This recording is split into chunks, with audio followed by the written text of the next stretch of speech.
Hi everyone, it's Raina. So this video is how to spot and deal with Pisces narcissists and other problem personalities.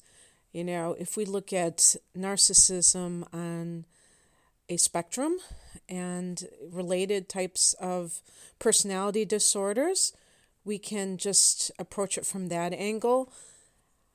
I'm not a psychologist. I don't play one on YouTube. Not in that field whatsoever. Not trying to diagnose, just labeling.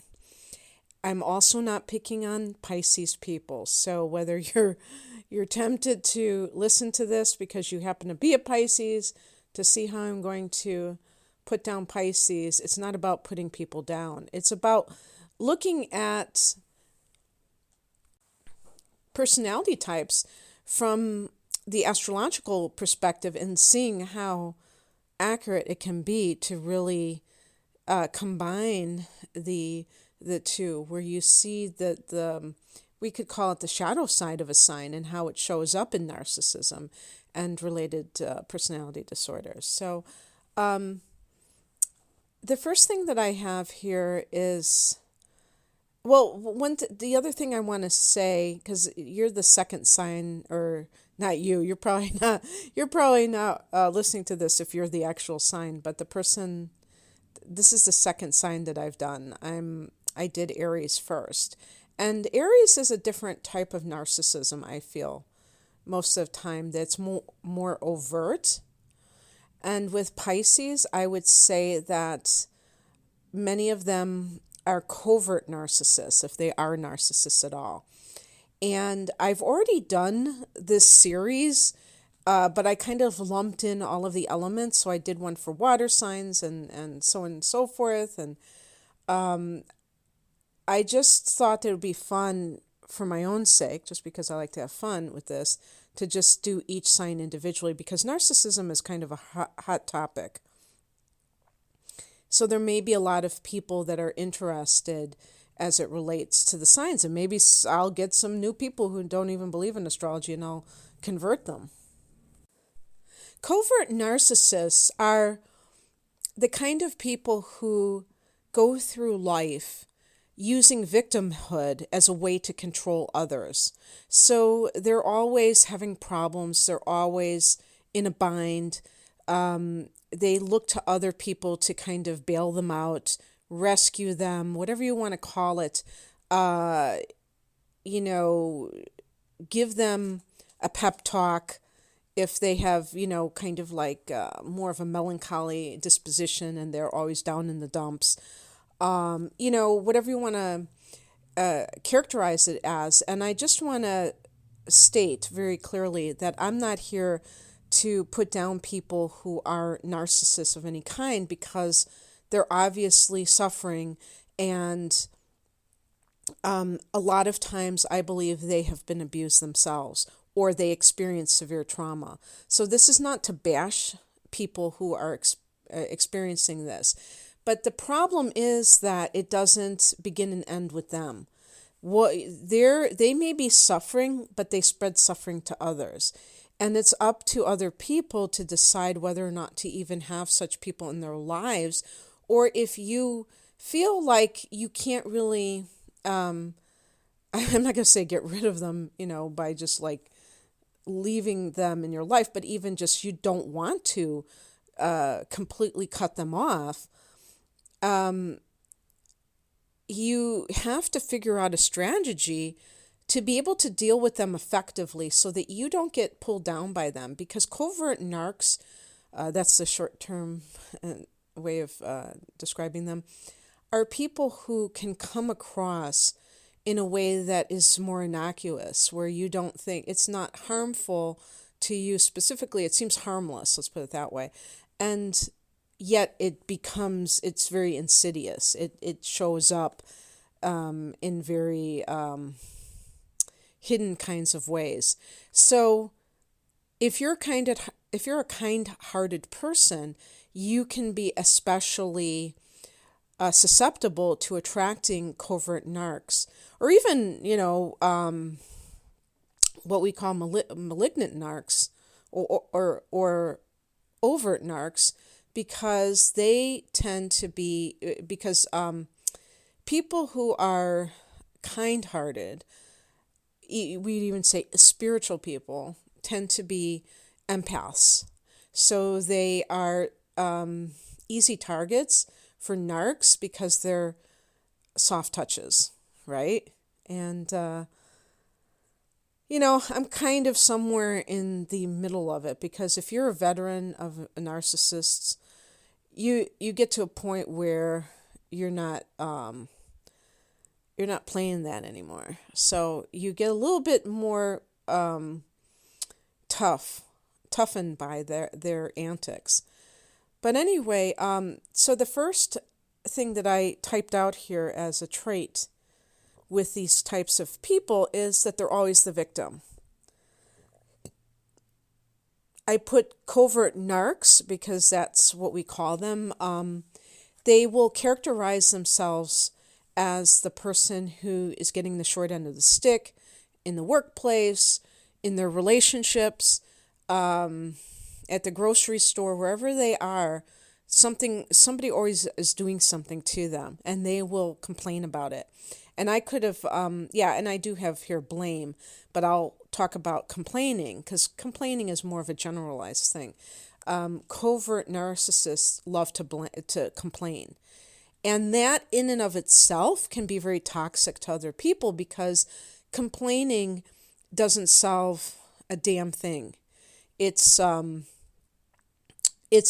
completely meaningless thing. Now, you could say you're letting somebody blow off steam, and yeah, maybe if that's not their typical nature to do that, I suppose that could serve a purpose. But these kinds of people do it all the time. And because they're doing it all the time, it creates a lot of negative energy where it feels like everything is hopeless. Everything is, that everyone is powerless to certain things in life. And they feel powerless. That's the problem, is that they're approaching life from a position of learned helplessness. And I'm not saying that they're putting on an act at all. They may really feel that way about life. But the problem is that they're looking for another person to save them. They're looking for somebody where they can vent all the time, where they can basically dominate other people with their problems. And if you're a kind-hearted person and you sense that this person needs a sounding board, you may take them up on it. But you know what's going to happen? This is how you really bust out these people and figure out that what they're really all about, that they have no intention for changing, is that you offer suggestions, and one of two things happens. Either they get pissed off because you're trying to actually help them solve the problem and be constructive. They want to be that victim. That's their identity. So they don't want anyone interfering with their identity as the victim. And the other thing that they are doing is they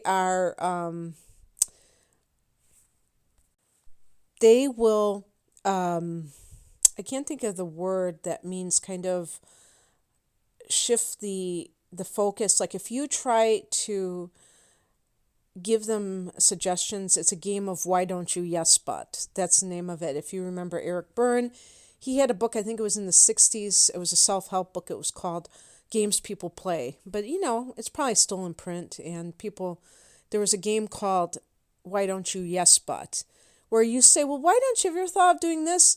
No, I can't do it because da-da-da-da. And so and I know, we've dealt with people who do this.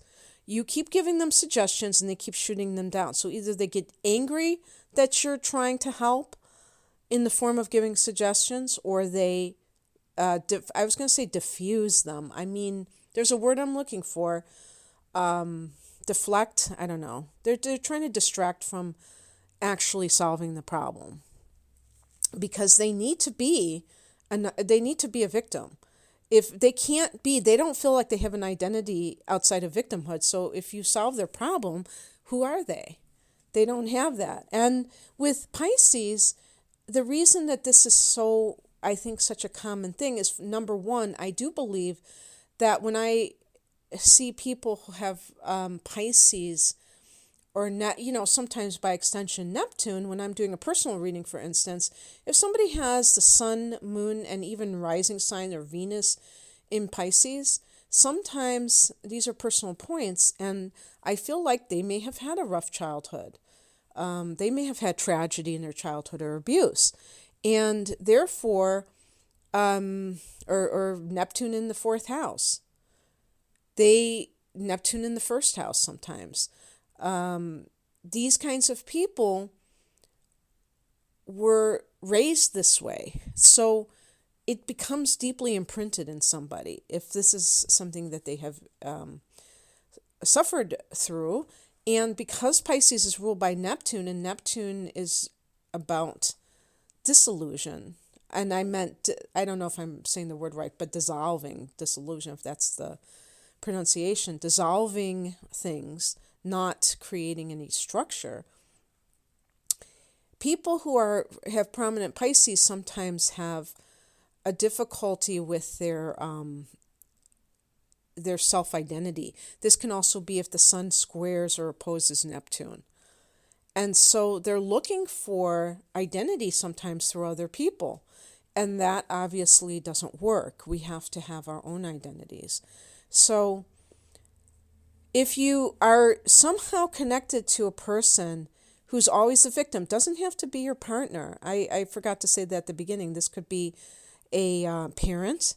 You may have raised your parent because they were the victim. Neptune is associated with addiction. Sometimes even people who happen to be Pisces, they were raised, who have a prominent Pisces, they were raised raising their parents.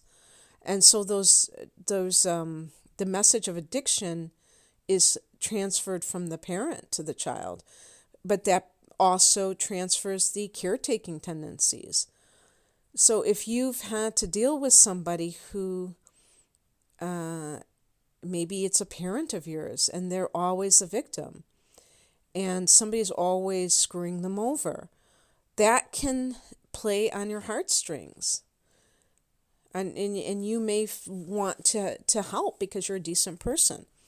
So the second one is they don't take responsibility for getting better. So they have a dependent personality, but it's also an avoidant personality.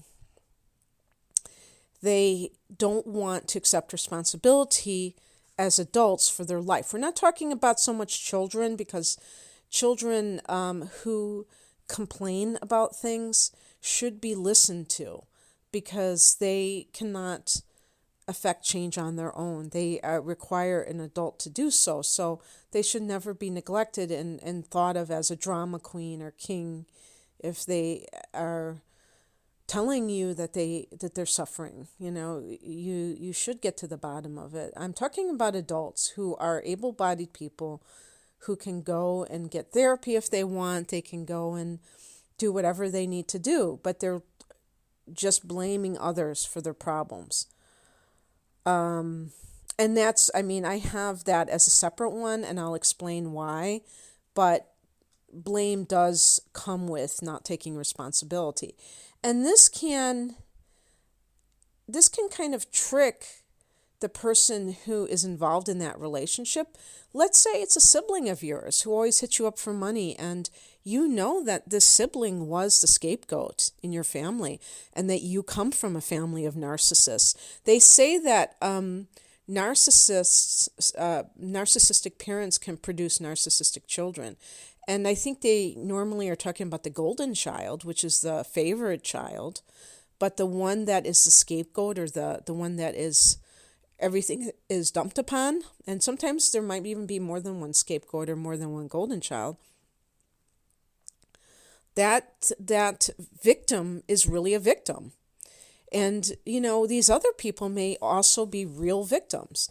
So, but if you know firsthand about this, you may feel guilty if you're a sibling because you were the favored one. And so in a way, you're trying to even the playing field, or you might have felt a little bit like you caused this person's suffering in life as well, just by being the one that always won the awards, that always had the parents bragging. And you may have not done anything or wanted to do anything specific to garner that approval. It just may have come regardless. And so the thing is that it is true that these people may have been victims, but it is what it is. We can't change the past. All we can do is go forward. And if you think about it, the perpetrator, the parent that abused them, the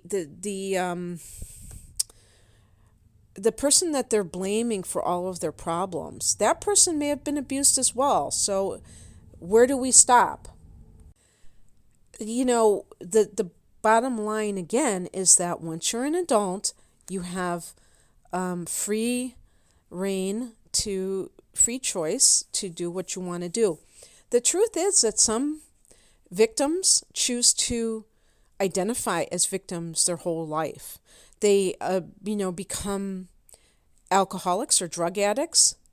And I believe that a lot of the people that I see around me that have severe addiction, to the point where it has totally interrupted their lives, that they have been severely abused growing up. I was just on the train, on the L, we call it in Chicago, the elevated train. And there were a couple of young men who were obviously intoxicated. They were on something. And one of them started ripping posters off of the train wall and just and these were they were in their 20s. And my partner, I didn't notice what they were saying, but he told me afterwards that he said that the one guy said that he was raised in an orphanage. So he didn't have parents. And he said, you know what? It's great because I don't have to answer to anybody. But he did have to answer to someone. He had to answer to his addiction. And so he was addicted to whatever. And he was very angry because he was an adult and he was doing something like a 2-year-old would do, which is tearing, a poster into little pieces. He was just getting his aggression out in that way. And these are people, when sometimes if you hear an addict and they, like when I'm on the train and they're trying to ask for money, they will say what we call a sob story. And again, I'm not saying this to diminish their suffering, but they will say all these things that have happened to them, why they need the money. And, a lot of people assume that they're doing it for, I'm saying sob story because it's a manipulative story in order to get the money. They're, they are addicts and they're going to spend the money first and foremost on their drugs. And the thing is that these stories that are told that people believe, some people carry that with them the rest of their lives. And you can think that you're going to be the one that'll tell them that they are loved. You're going to show them, you're going to try to love them until they get it through their thick skulls that they're lovable, and they will still end up continuing to do what they're doing because they're not taking responsibility for their life. And I feel that a lot of times they're scared. They identify as a victim, and that's who they are. Just as if you had trained to become a doctor and you went through so many years of school and this is your identity now. Then some people who are abused identify as a perpetrator, and they might be the overt narcissists, the ones who are deliberately trying to inflict pain on others so that they can feel good about themselves. The kind of people that we label as evil. We don't tend to label covert narcs as evil because we see them as victims. but they can wreak a lot of havoc in other people's lives. There's no question about that. And nobody should ever assume that they can't be dangerous in a person's life, because they can drag you down with them, and that can, create a lot of disturbance in your life in one way or the other. And then number 3, they blame and manipulate. So I already kind of was talking about that in terms of not taking responsibility, but here's the deal. Not only will they not take responsibility on their own part, they will start to turn on you. It's your fault that they're doing whatever. If you didn't stop nagging them so much, maybe they'd get a job. You're the reason. It's all you. You're the one that's being a jerk. When all you're trying to do is have a relationship with somebody that's on equal footing, that it's not a parent-child relationship.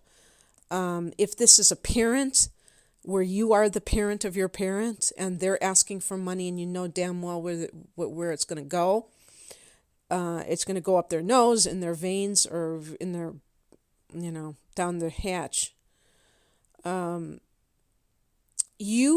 can be very upsetting to say no to somebody like this because you love them and you don't want them to think that you don't love them, because you already feel guilty. You already feel sad for them because they are always talking about how life has, let them down. So you don't want to be yet one more person kicking them. And you may end up buying into the manipulation and doing what they want you to do. So this is how you can deal with such people. First of all, it's important to ask yourself who this person is in your life to you and what your obligations are. As I said before, if this is like an underage child, even like a teenager, but still is young, that person should not be ignored, even if you think that they are milking it, or, maybe they had some kind of traumatic experience, but you wish they would get over it by now, and you think they're just milking it. You should give them the attention that they need, and that includes if they need therapy or whatever they need to heal, but not to reject them or diminish their complaints, because they're still growing, and that's a different story. But if you're talking about a partner, for instance, these are red flags that I just mentioned. And you may have gotten involved with somebody who just is not capable of having an adult relationship, and you're going to have to face that fact sooner or later.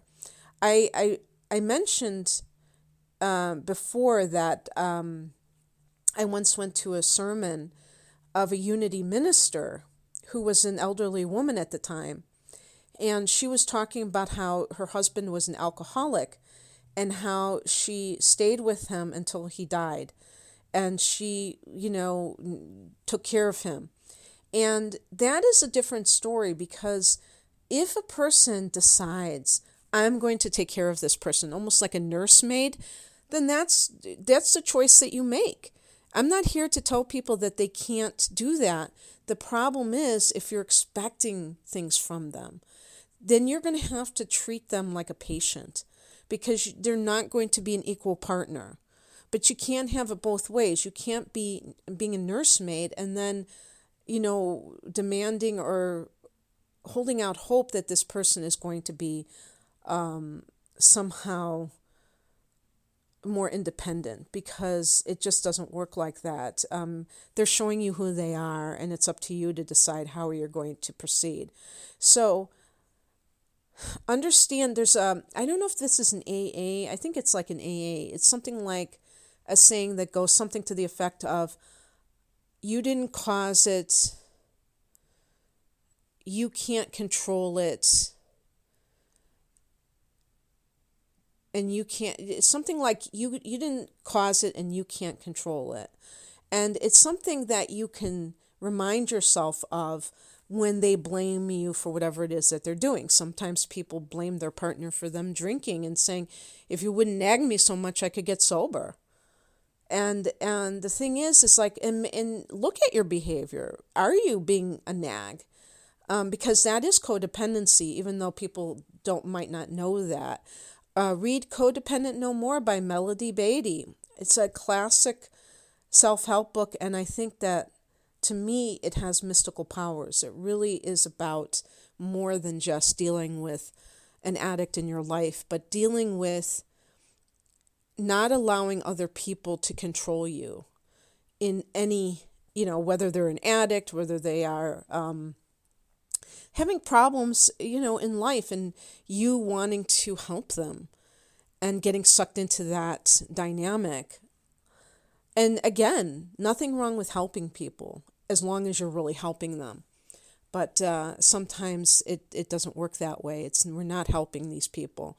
And another thing is, so really, that's really the core that I would say is like, either accept that behavior and don't hold out hope that they can change. Now, they might, but they will do it on their own timetable. But if it's just intolerable to you, if you're with somebody who is an alcoholic and maybe you're, they can't work, or they keep losing jobs, or something very out of control type of behavior, probably usually some kind of addictive tendencies.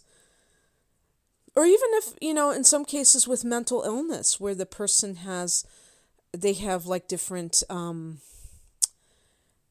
don't know, again, I'm not trained in this area, but if they have like bipolar or something, sometimes these people get triggered and then they have like an episode. This is tricky because when you find this out, that they have this, you may not know when you first meet them, or even if you get married to them or live with them, until it's quote unquote too late. In other words, you're in love with them and you don't want to leave them, is that you have to see exactly where they're at. And, again, it's a spectrum, and it's also your decision. I do think that it's noble to take care of people who you cannot have an equal relationship with, that you are going to be the one exerting the most effort in the relationship. And I do think that that is noble if you are taking care of somebody who is ill in any form. But the thing is that if that is the case, then you have to just accept it, make peace with that decision, and not try to also get them to change. Because that's where you're going to meet with resistance, and it's also you're going to lose your peace of mind in that case. But if the person is reasonably capable of taking care of themselves, and they choose to blame and manipulate you, guilt you into submission, then you're going to have to figure out a tactic to counter that if you're in a relationship. Because again, this may be a spectrum where they're not to the nth degree, and they have a job, and they basically are doing the right thing, but they do have tendencies to dominate you with their problems and such and so forth, is that you become very clear and say, you can, tell them exactly how you feel about the situation, but then you let it go. Like, you're not going to entertain it endlessly. And you tell them, you give them suggestions that you have if you feel called to do so, and then you let them handle it. But usually those of us who can identify with codependency know that we want to be hands-on. If we notice that the person isn't doing what we said for them to do, then we want to continue to try and do something to make it happen. And that just sucks you more and more into this trap of, being the therapist and not being that partner. And again, why don't you yes but kind of a situation. You ask them to do something, and then they have an excuse why they can't do it, or they accuse you of not caring about the situation because you want to actually solve the problem. So I want to talk about different signs and how they relate to the covert narcissist, the Pisces. I'm going to put these people on blast: Virgos, Libras, other Pisces, Cancers. I don't know about Taurus. Taurus might be a split. You're the kind of signs that will be most likely to fall for this and kind of try your darndest to make to solve this person's problems. Any sign might be susceptible to it, but I think that you're particularly susceptible.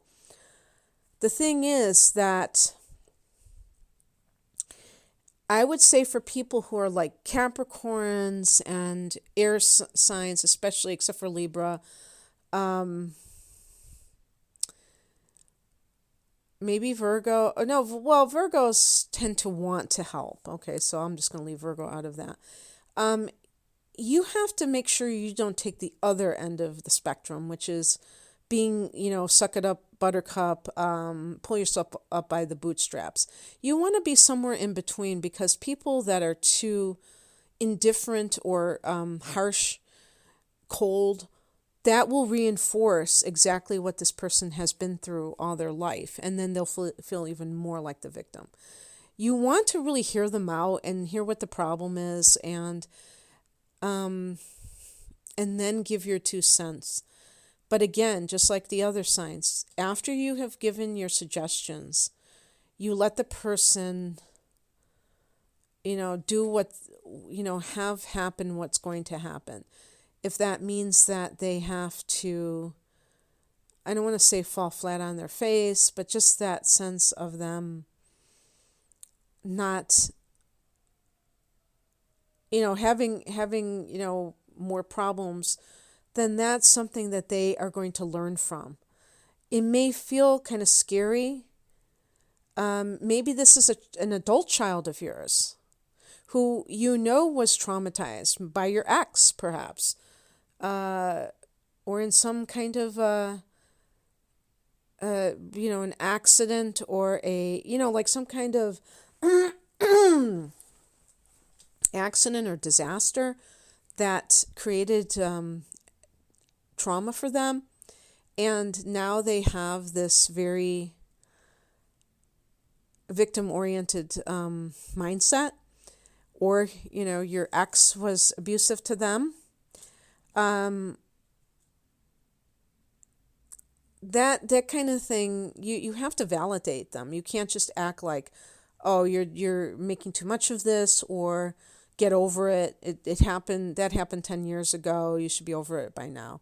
You want to convey that you're sorry that it happened, and that even though it happened, that you believe that there is something to be learned from that situation, even in the most challenging situations, and that you are here for them when they want to, if they need help with a certain area of life.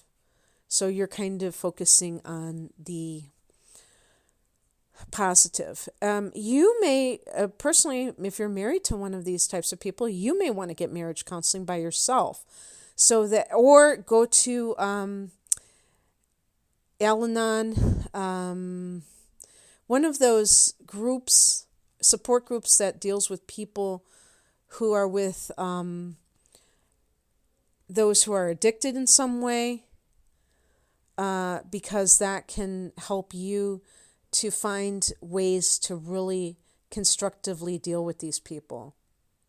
But if you feel like somebody's dragging you down with them, then you have to decide whether or not you're going to be still in contact, because it can affect you very adversely. And you have to protect yourself, no question. Okay, I hope you enjoyed this. If you'd like a personal reading, the link is below. Thanks for listening. Take care. Bye.